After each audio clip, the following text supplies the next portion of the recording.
watoto wawili, Kaini na Habili, watoto wa kiume. Kaini alikuwa ni hodari katika kilimo, Habili alikuwa mfugaji wa mifugo.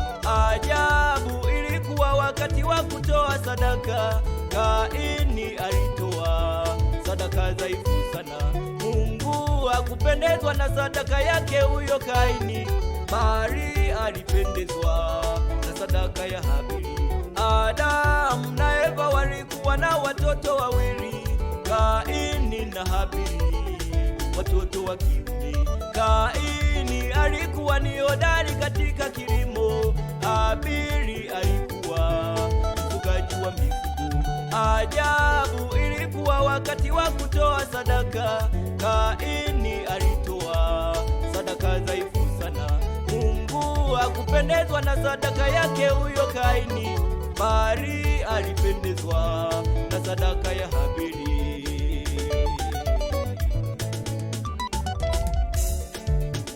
Mungu kaikubali sadaka ya Habili, bali sadaka ya Kaini alikataa. Na hapo ndipo chuki ilipoinuka kwenye moyo wa Kaini juu ya ndugu yake Habili.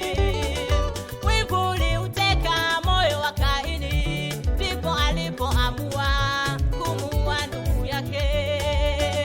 Mungu kaikubali sadaka ya Habili, bali sadaka ya Kaini alikataa. Na hapo ndipo chuki ilipoinuka kwenye moyo wa Kaini juu ya ndugu yake Habili. Wivu uliuteka moyo wa Kaini, ndipo alipoamua kumuua ndugu yake.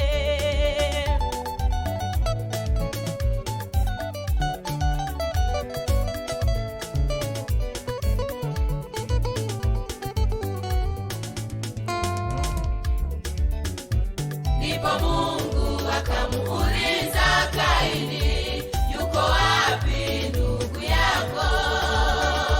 Kwa jeuri kamjibu Mungu, hakika mimi si mlinzi wa ndugu yangu.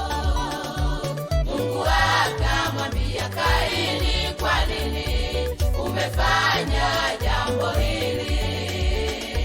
Ona sasa damu ya nduguyo Habili inalia toka ardhini, na kwa kuwa umefanya hivyo Kaini, tangu sasa umelaaniwa.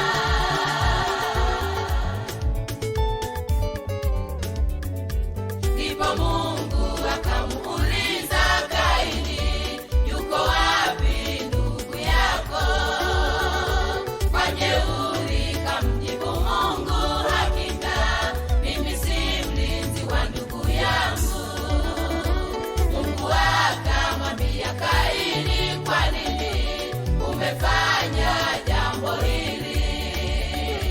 Ona sasa damu ya nduguyo Habili inalia toka ardhini, na kwa kuwa umefanya hivyo Kaini, tangu sasa umelaaniwa.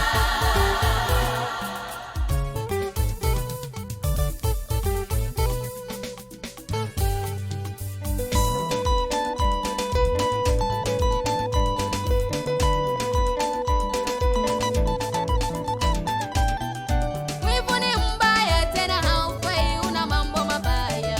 Uliposimama wivu upendi kuona mazuri ya wengine. Mtu mwenye wivu anapenda kuona mazuri ya kwake, bali hapendi kuona mazuri yakifanyika kwa wengine. Wivu ni mbaya tena haufai, una mambo mabaya. Uliposimama wivu upendi kuona mazuri ya wengine.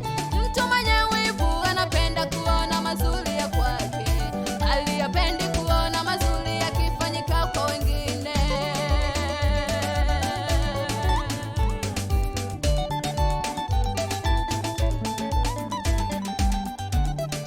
Wivu ni mbaya, wala wivu haujengi, unasababisha mambo mabaya.